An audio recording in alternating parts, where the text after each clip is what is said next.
இப்போ என் மனைவி என்கிட்ட கேட்டாங்க, ஏங்க நீங்கள் கோயிலுக்கே வரமாட்டேங்கிறீங்களே, உங்களுக்கு சாமி பக்தியே இல்லையா, கடவுள் பக்தியே இல்லையா உங்களுக்கு? இல்லவே இல்லை, கடவுள் பக்தியே எனக்கு கிடையாது.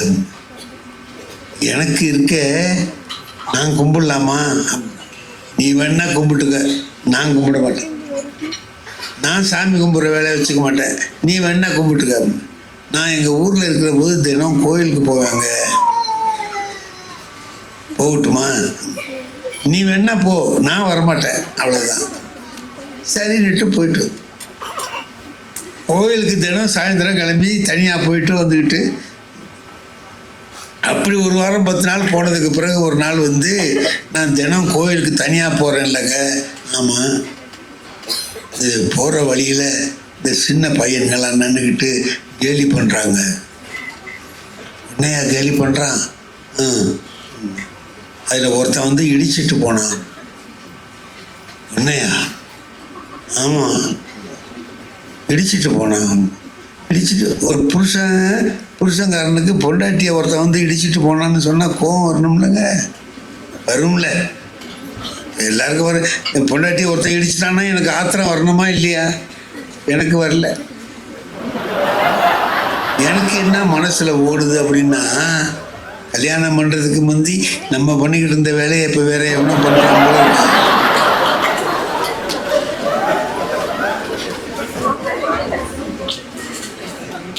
திருவள்ளுவர் கரெக்டு தான் சொல்லியிருக்கிறார், சரியாக சொல்லியிருக்கிறார். பிறருக்கு இன்னா முற்பகல் செய்யின், தமக்கு இன்னா பிற்பகல் தானே வரும். தானே வருங்கிறது இதில் ரொம்ப முக்கியம். அவன் தான் வந்து திருப்பி நமக்கு தீமை செய்யணும்னு வேண்டியதில்லை, அது தானாகவே வந்து சேரும்ட்டார். தானே வரும். நமக்கு அந்த மாதிரி வந்திருக்கு. பொண்டாட்டிக்கிட்ட சொல்ல முடியுமா இதை? சும்மா வச்சு நான் ஒரு வேஷம் போட்டேன், எவன் அவன் உன்னை இடிச்சவன் உன்னை சொல்லு, நான் ஆய் போய் அப்படி ஒன்று சத்தம் போட்டேன். இதுக்கு ஏங்க கத்துறீங்க? என் முன்னாடி அறிவாளி, இதுக்கு ஏன் கத்துறீங்க? நீங்கள் என் கூட வந்திருந்தா இதெல்லாம் நடக்குமா அப்படின்னு. நான் தான் கோயிலுக்கு வரமாட்டேன்னு சொல்லியிருக்கேனே. உங்களை கோயிலுக்கே கூப்பிடலாம், அப்புறம் கோயில் வாசல் வரைக்கும் வாங்க, நீங்கள் வாங்க, கோயில் வாசல் வரைக்கும் வாங்க, நான் உள்ளே போகிறேன், போயிட்டு சாமி கும்பிட்டு வரேன், அப்புறம் 2 பேரும் சேர்ந்து வருவோம். எனக்கு என்னமோ அது ஒரு நல்ல யோசனை மாதிரி தெரிஞ்சுது. சரி வா, 2 பேரும் போனோம். போனோடனே கோயில் வாசலுக்கு போனோடனே, நீங்கள் இதுக்கு மேலே வர வேண்டாம், இதோட உங்கள் எல்லாம் சரியாக வச்சு நான் போய் சாமி கும்பிட்டு வரேன், நீங்கள் இங்கேயே நில்லுங்க அப்படின்னு சொல்லிட்டு செருப்பை கைட்டி என்கிட்ட போட்டுட்டு போனோம். நான் சொன்னேன், இந்த பாரு, ஒரு செருப்பு இங்கே போட்டு போனால் இப்போ நான் பார்த்துக்கணுமா இதை அப்படின்னு. ஒரு செருப்பை நான் பார்த்துக்கிட்டு இங்கே நிற்கணுமா அப்படின்னு. உங்களை பார்த்துக்க சொல்லலிக்கல, அப்புறம் அது பாட்டுக்கு அங்கே இருக்கட்டும், நீங்கள் பாட்டுக்கு இங்கே இருங்க. என்ன இது? அது பாட்டுக்கு அங்கே இருக்கட்டும், நீங்கள் பாட்டுக்கு இங்கே இருங்கன்னா, அப்போ எவனா செருப்பை தூக்கிட்டு போனான்னா நம்ம பேசாமல் இருக்க முடியுமா? பார்த்துக்கிறதுனா வேறு என்ன? ஏன்னா பார்த்துக்கிறது. சரி சரி நிப்பா. அப்போ எதுக்கு சொல்கிறான்னு எனக்கு தெரிஞ்சு போச்சு. என் மனைவி, நீங்கள் பாட்டுக்கு இங்கே இருங்க, அது பாட்டுக்கு அங்கே இருக்கட்டும்னா அதுவும் உள்ளே வராது, நீயும் வரமாட்ட, 2 பேரும் சேர்ந்து நில்லுங்க. அதுக்கு அர்த்தம் அதானுங்களே, அதுக்கு அர்த்தம் அதானே, நில்லுங்க அப்படின்ட்டு. சரி நீ போயிட்டு வா அப்படின்னேன். போயிட்டு கோயிலுக்குள்ளே என் மனைவி போயிட்டாங்க. போன உடனே 2 பேர் வந்தான் அங்கேருந்து. கேட்குறாங்க என்கிட்ட, செருப்புக்கெல்லாம் ஜோடிக்கு எவ்வளவு வாங்குறீங்க?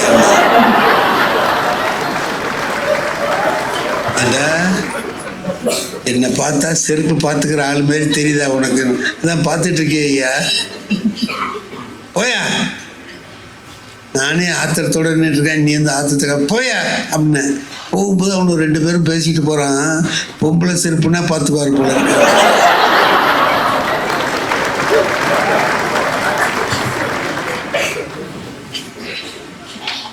எனக்கா ஆத்திரம்னா அப்படி வருது. செருத்து போகாத கோயில் வாசலில் கொண்டாந்து நம்மளை நிறுத்தி செருப்பு பார்த்துக்க வச்சு வர்றவன் போகிறவன்லாம் ஜோடிக்கு எவ்வளவுன்னு கேட்க வச்சு நம்மளை கேவலப்படுத்திவிட்டாள் அப்படின்னு சொல்லிட்டு வரட்டும்ட்டு என்ன நீ பாட்டுக்கு போயிட்டே இது மாதிரி வர்றவங்கெல்லாம் செருப்பு ஜோடிக்கு எவ்வளவு வாங்குறீங்கன்னு சொல்லி என்ன கேட்குறாங்க. எனக்கு அசிங்கமாக இருக்குது, அவமானமாக இருக்குது அப்படின்னு.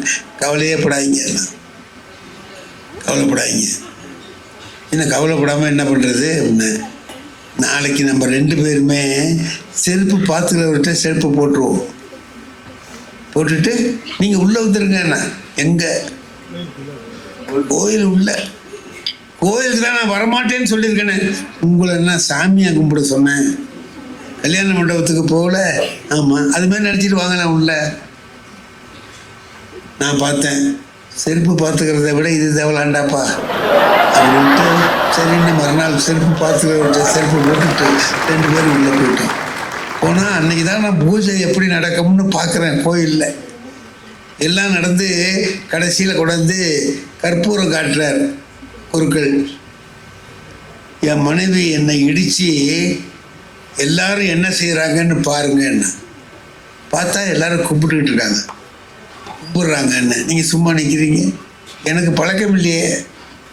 பழக்கம் இல்லைன்னா நான் சும்மா நிற்கிறேன், கையை தொங்க போட்டு நிற்கிறேன். எல்லாரும் கும்பிட்றாங்க, நீங்கள் சும்மா நிற்க. அவங்களுக்கெல்லாம் பக்தி இருக்கு, கும்பிட்றாங்க. எனக்கு அது இல்லை, என்னையே கும்பிட சொல்கிறேன். இருந்தால் என்ன, இல்லைன்னா என்ன, சும்மா கும்பிடுங்க. இருந்தால் என்ன, இல்லைன்னா என்ன, சும்மா கும்பிடுங்க அப்படின்னு. அது எப்படி சும்மா கும்பிட்றதுன்னு? அட ஏங்க நீங்கள் இந்த ஜனகண மன இருக்குல்ல, தேசிய கீதம். ஆமாம், அதை யாருங்க பாடணும்? தேச பக்தி உள்ளவன் தானே பாடணும். தேச விரோதியும் சேர்ந்துக்கிட்டு பாடுறானா இல்லையா? 4 தேச விரோதி நிற்கிறான், அவன் சும்மா வர்றான், எல்லாரும் சேர்ந்துக்கிட்டு அவனும் பாடுறான். அதை மாதிரி சும்மா நீங்கள் கும்பிடுங்களேன் அப்படின்னு. எனக்கு அவர் சொன்ன உதாரணம் ரொம்ப சரியான உதாரணமாக இருந்துச்சு. ஏன்னா நான் எங்கள் வகுப்பில் பள்ளிக்கூடத்தில் காலையில் ப்ரேயர் நடக்கும்போது எல்லாரையும் பிள்ளைங்களை எல்லாத்தையும் கொண்டாந்து வரிசையாக நிறுத்திடுவோம். பள்ளிக்கூடத்து பிள்ளைங்க எல்லாம் ஒன்றா வந்து கிரவுண்டில் நிற்பாங்க. அந்த கடவுள் வாழ்த்து செய்தி சொல்ல வேண்டியது, ஹெட் மாஸ்டர் எல்லாம் பேச வேண்டியது எல்லாம் பேசிவிட்டு கடைசியில் ஜனகண மன பாடுவாங்க, தேசிய கீதம் பாடுவாங்க. பாடி முடித்த உடனே கிளாஸுக்கு எல்லாம் வரிசையாக போவாங்க. இதானே உங்கள் பள்ளிக்கூடத்தில் நடக்குது? அப்படி தான் நடக்கும்னு நினைக்கிறேன். அது மாதிரி தான் நடக்கும். நான் நிற்கிறேன், ஒரு நாள் நின்றுட்டு இருக்கேன். 12ஆம் வகுப்பு படிக்கிறவங்க, 12th ஸ்டாண்டர்ட் படிக்கிற பிள்ளைங்க வரிசையாக நிற்கிறாங்க. நான் அங்கே நின்றுட்டு பார்த்துட்டு இருக்கேன் அந்த பிள்ளைங்களை. அதில் ஒருத்தன் ஜனகண மன பாடும்போது அவனுக்கு பாடவே தெரியலங்க, பாட்டே தெரியல. ஆனால் பாடுறான். எப்படா பாடுறான்னு பார்த்தா கண்ண கண்ண கண்ண கண்ண கண்ண கண்ணன்னே பாட்டு பூரா பாடுறான். கண்ண கண்ண மன அதிநாய் அதெல்லாம் சொல்ல மாட்டேங்கிறான். கண்ண கண்ண கண்ண கண்ண அதுக்கு தகுந்த மாதிரி ஏற்றி பாடுறான். கண்ண கண்ண கண்ண கண்ண கண்ண கண்ண. கடைசியில் ஜெயகே ஜெயகேன்னு வரும்போது